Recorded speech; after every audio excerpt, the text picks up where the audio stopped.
தோகை வருடும் தாகம் அழகே. அத்தியாயம் 10. அலுவலக அறையில் அமர்ந்து கணக்குகளை பார்த்து கொண்டிருந்த செல்வாவிற்கு வேலையே ஓடவில்லை. அவனின் மனமோ என்ன இருந்தாலும் மகேஸ்வரியிடம் முகத்தில் அடித்தார் போன்று பேசியது தவறு. சரியோ தப்போ பேசியிருக்க கூடாது, மன்னிப்பு கேள். தனக்குள்ளே நினைத்து கொண்டு வெளியே வந்தான். அவளோ வெளியில் இருந்த நெல்களை கால்களால் கலக்க அப்படியே செல்வாவின் விழிகள் அதிலேதான் நிலைத்தது. எங்கே அதற்கு வலிக்குமோ என்பது போல் தன் மெல்லிய பூபாதங்களை அதன் மீது வைத்து களைத்து காய வைத்து கொண்டிருந்தாள். மாலை வரப்போகும் நேரம் இருந்தாலுமே வெயிலோ குறையாது அடித்த வண்ணம் இருக்கவே தலையில் கட்டிய துணியோடு வியர்வை எனும் பூக்கள் புத்திருக்க வேலை பார்த்தாள். தாவணி அணிந்திருக்க அவளின் அந்த நேர்த்தியான உடை அழகு சலனமே இல்லாது காண தோன்றும் அவளின் செய்கை. பூக்கள் உதிர்வது போல் வியர்வை துளிகள் கீழே விழவே முகத்தை துடைத்து மறுபடியும் வேலை செய்தாள். பெண்ணென்றாலே அழகுதான்.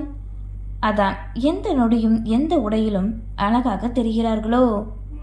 அவளை மட்டும் கண்டவாறு இருக்க யதார்த்தமாக திரும்பிய மகேஸ்வரி அவனை கண்டாள். அவனோ இன்னுமே பார்வையை திருப்பிக் கொள்ளாது காண உதட்டை சுளித்து முகத்தை திருப்பி தன் வேலையை பார்த்தாள். இதே முன்பிருந்த செல்வாவாக இருந்திருந்தால் முன்னே சென்று வார்த்தையால் சாடியிருப்பான். ஆனால் இப்போதோ அவனின் மனம் அந்த செயலை கூட ரசிக்கத்தான் செய்தது. அவளை அருகில் கண்டு முதல் முறையாக மங்கையின் ஸ்பரிசத்தை தன் விரல்களும் சுவாசமும் உணர்ந்த நொடி தன் ஹார்மோன்கள் கொண்ட மாற்றம் அவனால் முழுதாக உணர முடியவில்லை. ஆனால் திடீரென தனக்குள் ஏதோ நிகழ்கிறது என்பதை மட்டும் உணர முடிந்தது. சரியா வேலை செய்கிறாளா இல்லையான்னு என்னமா பார்க்குறாரு பாரு. இந்த பார்வை அந்த சூப்பர்வைசர் மேலே வச்சிருந்தா ஏதாவது லாபம் இருந்திருக்கும். என் மேலே வச்சு என்னாக போகுது? நான் என்ன வேலை செய்யாமலா இருக்கேன்? புலம்பிக் கொண்டு வேலையை பார்த்தாள் மகேஸ்வரி. அந்த நொடி ஒரு கார் உள்ளே நுழைய இருவரின் பார்வையும் ஏன் அங்கிருந்தவர்களின் பார்வையும் கூட காரினைத்தான் கண்டது. செல்வாவின் பைக் நிறுத்தி இருந்த இடத்தில் நிறுத்திவிட்டு அதிலிருந்து ராஜா இறங்கவே அதிர்ந்து விட்டாள் மகேஸ்வரி. இவனா? முகமெல்லாம் படபடவன வியர்க்க எச்சில் விளங்கி கொண்டு திரும்பி செல்வாவைத்தான் கண்டாள். அவனின் பார்வையும் ராஜாவை கண்டு இப்போது மகேஸ்வரியின் மீதுதான் இருந்தது. ஹாய் மச்சா! கை காட்டி கொண்டு அருகில் வர இப்போது அவனின் தலையில் லேசான சின்ன கட்டு மட்டும்தான் இருந்தது. முற்றிலும் குணமாகி இருந்தான். முதலாளியை பார்க்க வந்திருக்கிறார்கள் என்றதும் மற்றவர்கள் வேலையை செய்ய தன் நண்பனின் பார்வை சென்ற இடத்தை பார்த்த ராஜா அங்கே மகேஸ்வரியை கண்டு கொண்டான். இவளா? ஓ, இவ இங்கேதான் வேலை பார்க்குறாளா?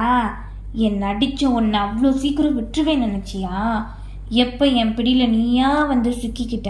உன்னால நான் பட்ட வேதனையும் காயத்தையும் நீயும் படணுண்டி நினைத்து கொண்டு தோழனின் அருகில் வந்தான். என்ன மாப்பிள்ள, எவ்வளோ தூரம்? எப்படி இருக்க என்று கேட்காது வந்ததுமே இந்த கேள்வியை கேட்க நண்பனை வித்தியாசமாக கண்டான். சும்மாதான், உன்னை பார்த்து ரொம்ப நாள் ஆச்சுல, அதான் வந்தேன். எப்படி இருக்கேன்னு கூட ஒரு வார்த்தை கேட்க மாட்டிக்க. எங்க? அதெல்லாம் ஒன்றும் இல்லை மாப்பிள்ள, திடீர்னு வந்ததும் என்னமோ ஏதோன்னு நினைச்சேன். சொல்லுண்ணா, எப்படி இருக்க? காயெல்லாம் சரியாயிடுச்சா? நீயே பார்க்க தானே. முத்து கேசவ 2 பேரும் என்னை பார்க்க வந்தாங்க. ஆனால் நீ தான் வரலை. அதான் நானே உன்னை பார்க்க வந்துட்டேன். வேலை சரியாக இருந்தது. இது அறுவடை நேரம்ல. சரி வா, உட்காந்து பேசலாம்.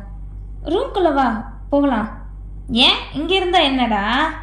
கூறியவனின் பார்வையோ வேலை பார்த்து கொண்டிருந்த மகேஸ்வரியின் மீதுதான்.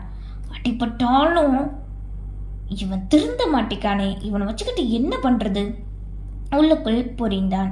இங்கே ரொம்ப வெயிலாக இருக்குல்ல மச்சான், உனக்கே இப்போதான் உடம்பு சரியாயிருக்கு, எதுக்கு வெளியில் நின்றுக்கிட்டு வா என கூறி உள்ளே அழைத்து சென்றான். இவர்களின் பேச்சுவார்த்தை மகேஸ்வரின் செவியிலும் நன்றாகவே விழ ராஜா அறைக்குள் சென்ற பின்புதான் நிம்மதி பெருமூச்சு விட்டாள்.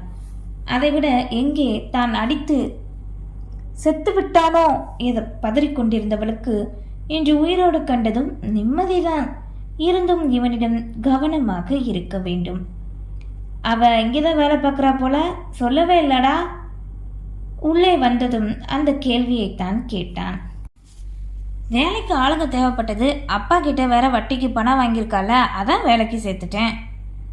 அவளை ருசிக்கணும்னு நான் இத்தனை நாள் ஆசைப்பட்டேன். ஆனால் இப்போ அவளை கொல்லணும்டா, அதுதான் என் எண்ணம் என்க சட்டென இருக்கையில் இருந்தே எழுந்து விட்டான் தமிழ்ச்செல்வன். வேண்டா ராஜா, இது தப்பு. எச்சரிக்கை.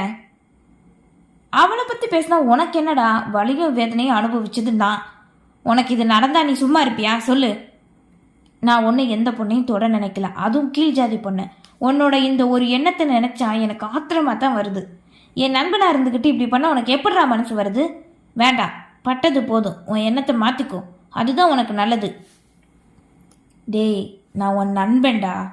அதனால என்ன? இப்போ அந்த பொண்ணு என்கிட்ட வேலை பார்க்குறவ, அவளோட பாதுகாப்பு என்னோட பொறுப்பு.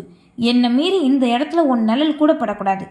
சொல்கிறேன்னு தப்பாக நினச்சிக்காத. இனி நீ இந்த இடத்துக்கெல்லாம் வர வேண்டாம் என்கவே ரோஷமோடு எழுந்தான் ராஜா. சரிடா, நான் வரேன் கூறியவாறு எழுந்து திரும்பியவனோ சிரித்து கொண்டான். தான் என்ன நினைத்து வந்தேனோ அது சரியாகி போகவே நண்பனாக இருந்தவனோ இன்றிலிருந்து விரோதியாக மாறினான். மகேஸ்வரியை அடித்தபோது செல்வாவை கண்ட பின்தான் மயங்கியே விழுந்தான் ராஜா. கண் விழித்த போது மற்ற நண்பர்கள் கூறியதை நினைத்தவனுக்கு ஏனோ செல்வாவின் மீது சந்தேகம் தோன்றியது. சரியாகட்டும், மகேஸ்வரிக்கு அன்று உதவியது செல்வாவா என்று சோதித்து பார்த்தரலாம் என நினைத்து நாட்களை கடத்தி இங்கு வந்த நொடியை சந்தேகம் சற்று தீர்ந்தது. பேசிய பின் முற்றிலும் தீர காரினை நோக்கி சென்றான். தன்னிடமிருந்து அவளை காக்க முயற்சி செய்கிறானா? நண்பனை விட யாரோ ஒரு கீழ் ஜாதி பெண் முக்கியமாக போய்விட்டதோ?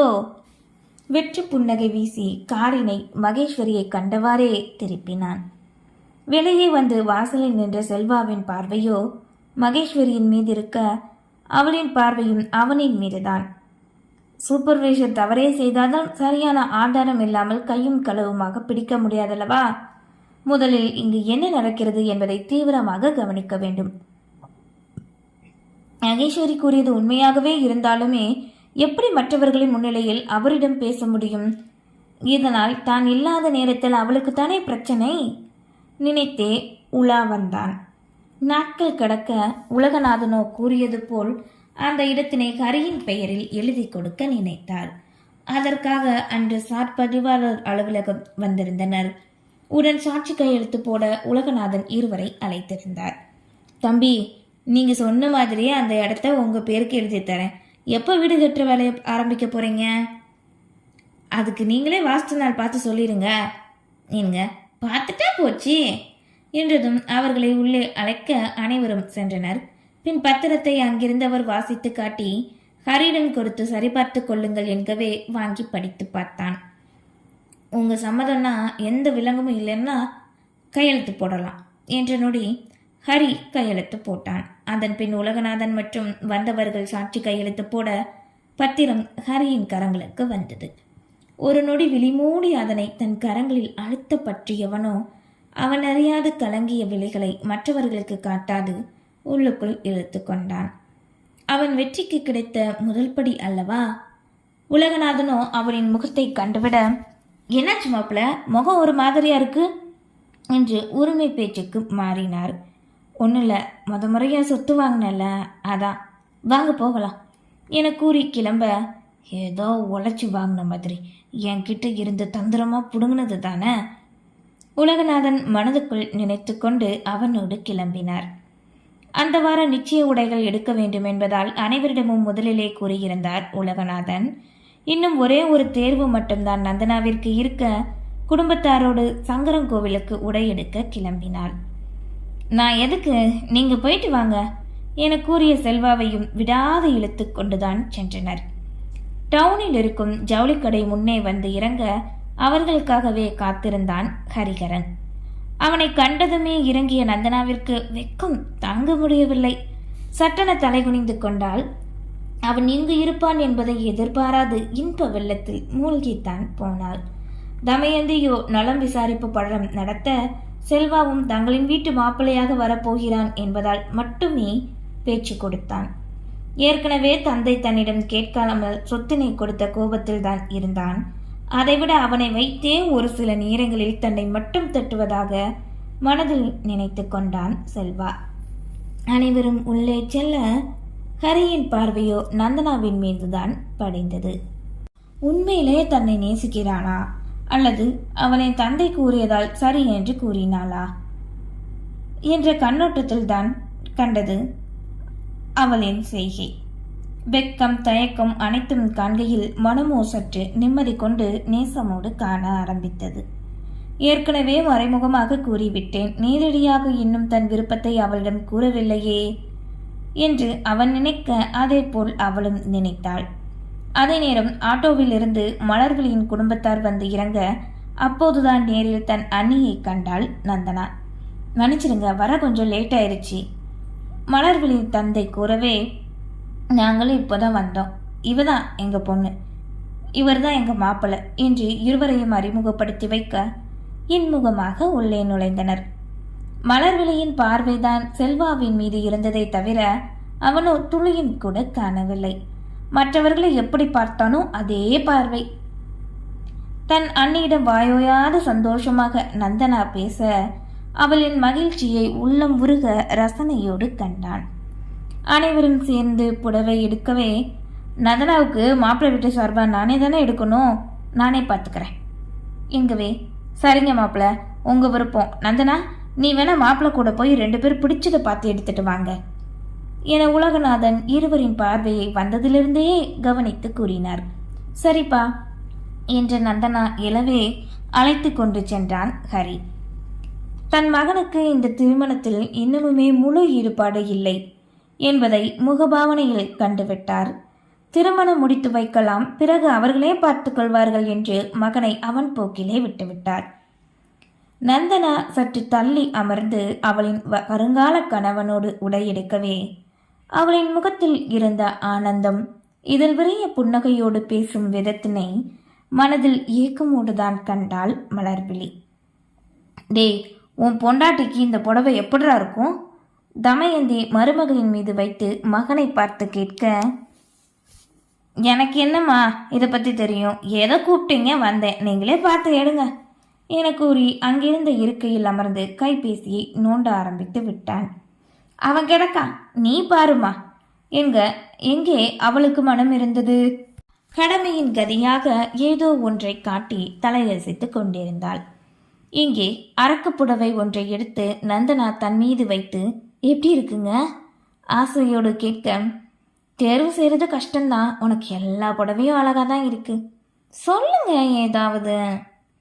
இதை எடுத்துக்கோ, இன்னும் 2 புடவை சேர்த்து எடுத்துக்கோ, பூமி பூஜை போடும்போது கட்டிக்கோ எங்க. எப்போ வீடு கட்ட போறீங்க? ஆமாம், உன்னோட நம்பர் கொடு என்றதும் அவளும் கைபேசி நம்பரை தர வாங்கி பதிந்து கொண்டான். விலை அதிகமாக இருக்கு. பரவாயில்ல, உனக்கு வாங்கி தராமல் வேற யாருக்கு வாங்கி கொடுக்க போகிறேன் காதலோடு கூறவே உதட்டினை அழுத்தினாள்.